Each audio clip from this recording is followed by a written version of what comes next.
विलायत न्यूज़ में आपका स्वागत है। देश विदेश में मिडिल ईस्ट और इस्लामी देशों की अहम खबरों के लिए आप देख रहे हैं हमारा ख़ास प्रोग्राम वर्ल्ड बुलेटिन। आज के बुलेटिन की शुरुआत करते हैं भारत के लिए आ रही एक बेहद अहम खबर के साथ। सुरक्षा परिषद में लगेगी महात्मा गांधी की प्रतिमा, विदेश मंत्री जयशंकर रहेंगे मौजूद। विदेश मंत्री एस जयशंकर और संयुक्त राष्ट्र महासचिव एंटोनियो गुटेरेस 14 दिसंबर को संयुक्त राष्ट्र में महात्मा गांधी की एक प्रतिमा का उद्घाटन करेंगे। इस दौरान संयुक्त राष्ट्र सुरक्षा परिषद में शामिल 15 देश भारत की अध्यक्षता के साथ साथ संयुक्त राष्ट्र के मुख्यालय में महात्मा गांधी की मूर्ति स्थापना के गवाह बनेंगे। बता दें कि भारत ने गुरुवार को ही सुरक्षा परिषद की अध्यक्षता हासिल की है। अगस्त 2021 के बाद ये दूसरा मौका है जब भारत यूएनएससी सदस्य के रूप में अपने 2 साल के कार्यकाल के दौरान इस काउंसिल की अध्यक्षता कर रहा है। महात्मा गांधी की प्रतिमा को संयुक्त राष्ट्र भवन के प्रतिष्ठित उत्तरी लॉन में रखा जाएगा। ये मूर्ति मशहूर भारतीय मूर्तिकार पद्मश्री अवार्ड से सम्मानित राम सुतार ने बनाई है। राम सुतार इससे पहले स्टैच्यू ऑफ यूनिटी के डिज़ाइन को लेकर भी चर्चा में रह चुके हैं। भारत के यूएनएससी की अध्यक्षता संभालने से पहले ही भारत की दूत रुचिरा कंबोज ने एक ख़ास इंटरव्यू में पीटीआई को बताया था कि गांधी की अहिंसा और शांति की विरासत स्थायी है। ये जंग का ज़माना नहीं है, ये विरासत की बात करता है और दुनिया ने गांधी के इस विचार को कबूल भी किया है। बुलेटिन की दूसरी खबर के लिए रुख करेंगे सऊदी अरब का, जहां सऊदी अरब ने यमन सेना को लेकर बड़ा दावा किया। सऊदी अरब का दावा, ऑयल फील्ड पर हमलों की तैयारी कर रहा है यमन। यमन के खिलाफ पिछले 8 वर्षों से बर्बर हमले कर रहा सऊदी गठबंधन यमन के जवाबी हमलों को लेकर गहरी चिंता में है। सऊदी गठबंधन के प्रवक्ता अब्दो मजली ने कहा कि हमें इस बात की जानकारी मिली है कि यमनी बल ईरान की मदद से सऊदी अरब के संवेदनशील हिस्सों को निशाना बनाने की तैयारी में लगे हुए हैं। सऊदी गठबंधन के प्रवक्ता ने कहा कि हमें खबर है कि अंसारुल्लाह ईरान की मदद से सऊदी बलों के नियंत्रण वाले ऑयल फैसिलिटीज़ को निशाना बनाने की तैयारी में है, जो अंतर्राष्ट्रीय कानूनों के खिलाफ है। सऊदी अरब की ओर से दावा किया जा रहा है कि यमन जन आंदोलन अंसारुल्लाह ईरान के IRGC बल के साथ मिलकर सऊदी गठबंधन के कब्जे वाले यमन के बंदरगाहों और ऑयल फैसिलिटीज़ को निशाना बना सकता है। अब्दो ने हजरमूत प्रांत में अज़्ज़ब्बा बंदरगाह पर यमनी बलों के हमलों का जिक्र करते हुए कहा, हमारे एयर डिफेंस सिस्टम ने अंसारुल्लाह के हमलों को नाकाम बना दिया। हमने यमन के 3 ड्रोन विमानों को मार गिराया, जबकि एक ड्रोन ने ऑयल एक्सपोर्ट प्लेटफॉर्म को निशाना बनाया, जिससे भारी नुकसान हुआ। इससे पहले यमन सेना के प्रवक्ता याहिया सरी ने कहा था कि यमनी सेना ने देश की तेल संपदा को लूटने के मकसद से आए एक ऑयल टैंकर को निशाना बनाकर ड्रोन हमले किए थे। यमन सेना के हमलों के बाद अमेरिका के इस ऑयल टैंकर को वापस पलटना पड़ा था। बता दें कि यमन के अज़्ज़ब्बा बंदरगाह पर सऊदी अमीराती गठबंधन का कब्जा है। गौरतलब है कि अज़्ज़ब्बा बंदरगाह पर यमनी बलों का ये दूसरा हमला और सऊदी गठबंधन के कब्जे वाले बंदरगाहों पर तीसरा हमला था। अल-मयादीन ने खबर देते हुए कहा था कि अज़्ज़ब्बा पर यमनी बलों के हमलों के बाद अमेरिका के इस ऑयल टैंकर को तेल लिए बिना ही वापस लौटना पड़ा था।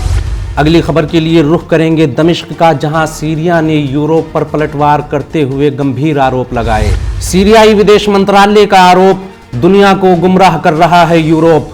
सीरिया के विदेश मंत्री ने यूरोपीय संघ के आरोपों पर कड़ी प्रतिक्रिया देते हुए कहा कि यूरोप के कई देश और यूरोपीय संघ सीरिया और रूस के खिलाफ झूठा प्रचार कर रहे हैं। वो इन 2 देशों के खिलाफ प्रोपेगेंडा कर रहे हैं ताकि मानवता के विरुद्ध अपने अपराधों को छुपा सकें। सीरिया के विदेश मंत्रालय ने कहा कि सीरिया ने ना तो कभी पहले रासायनिक हथियारों का इस्तेमाल किया और ना ही हमारी ऐसी कोई योजना है। यूरोप हम पर ये बेबुनियाद आरोप इसलिए लगा रहा है ताकि दुनिया भर में हमारे खिलाफ माहौल बना सके। हमने कभी केमिकल वेपन्स इस्तेमाल नहीं किए। हाँ, यूरोप और अमेरिका दुनिया भर में अलग अलग देशों में रासायनिक हथियार इस्तेमाल करते रहे हैं। सीरिया ने अपने बयान में कहा कि ये कातिल हथियार यूरोप ने बनाए और अमेरिका समेत यूरोपीय देशों ने दुनिया में अलग अलग जगह ये हथियार इस्तेमाल किए। अब सीरिया और रूस के खिलाफ झूठ फैलाकर वो अपने इन अपराधों से मुंह नहीं मोड़ सकते। दमिश्क ने अपने बयान के आखिर में कहा कि सीरिया ने अपने इतिहास में कभी भी रासायनिक हथियारों का इस्तेमाल नहीं किया। हम भविष्य में भी इस हथियार का कभी इस्तेमाल नहीं करेंगे। हाँ, सीरिया में ही साम्राज्यवाद प्रायोजित आतंकी गुटों ने पश्चिमी जगत की खुफिया एजेंसियों की मदद से इस हथियार का इस्तेमाल ज़रूर किया है। अगली खबर में बात करेंगे संयुक्त राष्ट्र सुरक्षा परिषद में भारत की अध्यक्षता की। सुरक्षा परिषद में सुधार जरूरी, भारत फिर बना अध्यक्ष। भारत एक बार फिर अगले 1 महीने के लिए संयुक्त राष्ट्र सुरक्षा परिषद की अध्यक्षता करेगा। इस बात की खबर देते हुए विदेश मंत्रालय के प्रवक्ता अरिंदम बागची ने एक प्रेस कॉन्फ्रेंस में कहा कि भारत ने एक बार फिर 1 महीने के लिए UNSC की अध्यक्षता हासिल कर ली है। बागची ने कहा कि भारत ने गुरुवार को संयुक्त राष्ट्र सुरक्षा परिषद UNSC की मासिक अध्यक्षता ग्रहण की, जिसमें उसकी मुख्य प्राथमिकता आतंकवाद से मुकाबला करना और बहुपक्षवाद को बढ़ावा देना होगा। गौरतलब है कि पिछली बार अगस्त 2021 में भारत को संयुक्त राष्ट्र सुरक्षा परिषद की मासिक अध्यक्षता मिली थी। भारत 15 सदस्यीय सुरक्षा परिषद का अस्थायी सदस्य है और उसका 2 साल का कार्यकाल भी इसी साल समाप्त हो जाएगा। UNSC नियमों के मुताबिक UNSC के 15 सदस्यों को बारी बारी से सिक्योरिटी काउंसिल की अध्यक्षता मिलती है। संयुक्त राष्ट्र सुरक्षा परिषद में भारत की दूत रुचिरा कंबोज ने कहा कि सुरक्षा परिषद के ज़्यादातर मेंबर्स इस काउंसिल में सुधार चाहते हैं। हम सदस्य देशों की मदद से इन सुधारों को पूरा करने में कामयाब होने की उम्मीद करते हैं।